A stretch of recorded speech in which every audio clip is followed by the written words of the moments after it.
قلنا عربية، قلنا أمازيغية، طلعوا علينا وقالوا يا نهار أبيض على اللي أنت بتقوله، يا نهار أبيض على اللي إحنا لابسينه، يا نهار أبيض على كل كلمة طيبة بنقولها لحضراتكم. كل الناس اللي طلعت قالت إزاي تقول عربية، حابب أقول لهم شكرا ليكم. وكل الناس اللي قالوا إزاي تقول أمازيغية، حابب أقول لكم برضه شكرا ليكم. هاني في المغرب بيأكد لحضراتكم عربيا كانت أمازيغيا كانت، لها كل الاحترام والتقدير والحب وكامل التقدير بجد من قلوبنا الطيبة المحبة للوطن العربي. هاني في المغرب بيقدم لحضراتكم النهاردة فيديو من أهم الفيديوهات اللي فعلا تستحق منكم كل رعاية وعناية، تستاهل إن احنا كلنا ننزل نصلي على حضرة رسول الله صلى الله عليه وسلم. ولو تكرمتم علينا نعمل اللايك، نشترك في القناة، نفعل الجرس وندوس على زرار الكل. ولو اتكرمتوا علينا اكتر واكتر، وانا عارف ان كل عيلتي الكبيرة اللي معايا واللي دايما بتتواصل معايا هيتابعونا من خلال ايقونة القلب اللي موجودة اسفل الفيديو باي قيمة اذا كانت حضرتك شايف ان نستحق ان احنا نتكرم بيها، او ان هي تكون دعم للقناة لتطوير المحتوى. وانا عارف ان انتم اهل ليها وعمركم ما هتأثروا في حقوقكم وحبيبكم اللي دايما بيبحث عن سعادتكم بالمحتوى اللي بقدمه. النهاردة عندنا محتوى جامد جدا. دايما كنا بنقول ثقافة، بنقول فن، بنقول سياسة، بنقول اجتماعيات. النهاردة عندنا حدث هو الوحيد من نوعه، هو الحدث الأكبر اللي هنسمعه وهنكون في سعداء وإحنا بنقدمه. تعالوا مع بعض نسمع تفاصيله، بس زي ما اتفقنا يا ريت نعمل مشاركة لكل إخواتنا، ويلا بينا نسمع تفاصيل فيديو اليوم. أعتقد بأن هناك تحولات في المشهد السياسي الإسباني، وهناك بعض الأطراف في إسبانيا، خاصة بعض الأحزاب اليمينية التي تريد انتصارات سياسية على حساب هذه المسألة. وأعتقد بأن هناك هذه الضجة التي خلقت الأحزاب اليمينية لا ترقى إلى مستوى العلاقات الاستراتيجية المتينة ما بين المملكة والمغربية وإسبانيا، على اعتبار التهديدات الناشئة التي تحوم في الأفق والتي تلوح في الأفق من خلال منطقة الساحل الإفريقي وجنوب الصحراء، وكذلك انتشار الجماعات العابرة للحدود، وكذلك الهجرة غير الشرعية. وأعتقد كل هذه التحديات المهمة والبنيوية التي تواجه البلدين لا تحظى باهتمام لهذه الأطراف، على اعتبار أنها تريد خلق بعض الانتصارات الوهمية على حساب أمن المملكة المغربية. اليوم هناك تطورات على المستوى المجال الجيوسياسي الحيوي ما بين المملكة المغربية وإسبانيا. المغرب يعي جيدا هذه التحولات، خاصة في ليبيا وفي دول الساحل الإفريقي وجنوب الصحراء، حيث أن هناك فراغات جيوسياسية، وبالتالي أن تعزيز القدرات والترسانة العسكري المغربي لا على المستوى الجوي والبحري وكذلك على المستوى الأرضي هو فقط لحفظ أمن القومي المغربي من هذه التهديدات المحدقة. ثم كذلك بأن العلاقات المغربية الإسبانية هي علاقات استراتيجية، وهناك رؤى مشتركة، على اعتبار أن هناك تعاون أمني وعسكري كبير ما بين طيب المملكتين. يا سيد ثم شرقاوي، كذلك أن هناك نعم. يا سيد شرقاوي، لا داعي لتبرير الخطوة المغربية، هذا تسليح للجيش المغربي وله كامل الحق. نتساءل عن حالة الهلع والخوف والقلق الإسباني. أولا، هل هي فقط في إسبانيا أم هي حالة تخوف أوروبي بصفة عامة؟ أيضا بالنظر إلى هذا الحزب الوليد الجديد في البرلمان الإسباني، هل هي رؤيته رؤية ضيقة لهذا التسلح المغربي أم هناك قوة برلمانية ربما تضغط على الحكومة الإسبانية الآن؟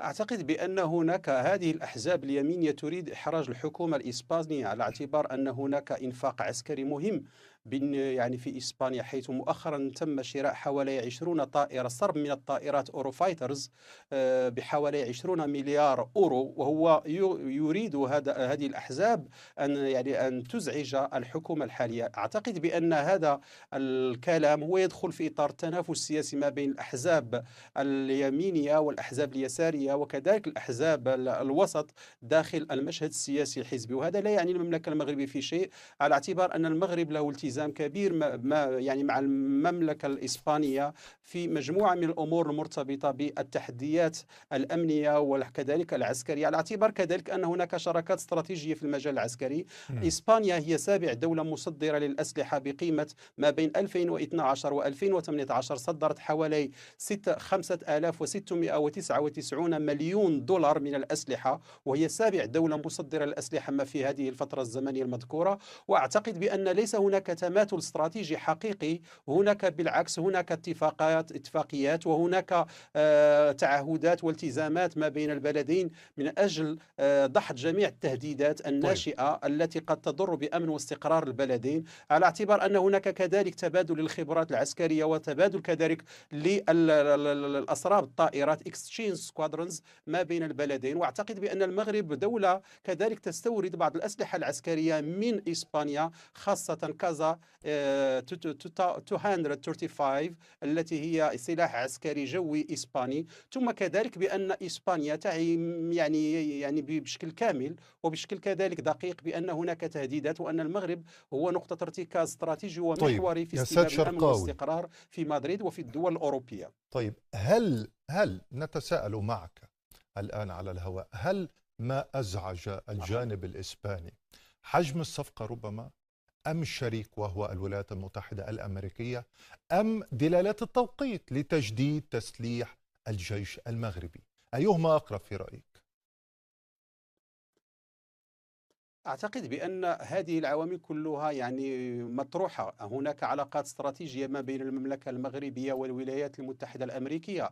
واشنطن أصبحت تعول بشكل كبير على الرباط في الهندسة العسكرية الأمريكية، خاصة في منطقة الساحل الإفريقي وجنوب الصحراء، ثم كذلك في منطقة شمال إفريقيا، وكذلك في غرب حوض البحر الأبيض المتوسط، على اعتبار أن المغرب يطل على مضيق جبل طارق وهو ممر مهم وحيوي بالنسبة للتجارة الدولية وكذلك بالنسبة للاقتصاد الأمريكي. ثانيا هناك علاقات استراتيجية ما بين واشنطن والرباط فيما يتعلق كذلك بالتعاون العسكري، على اعتبار أن المملكة المغربية طائرة F6 فايبر، وهي طائرات من الجيل الرابع التي تحتوي على مجموعة من الأمور المرتبطة بالتقنية والتكنولوجيات التي تنتمي إلى الجيل الخامس، وهو ما لا تتوفر عليه كذلك إسبانيا. المملكة المغربية لها الآن من بين الدول الرائدة في المجال الفضاء، لها يعني أقمار اصطناعية محمد السادس ومحمد السادس بي، وهي أمور يعني لها يعني تجعل من المملكة المغربية دولة قادرة على دحض جميع التهديدات وجميع الأمور المرتبطة بالأمن القومي كذلك للمملكة المغربية.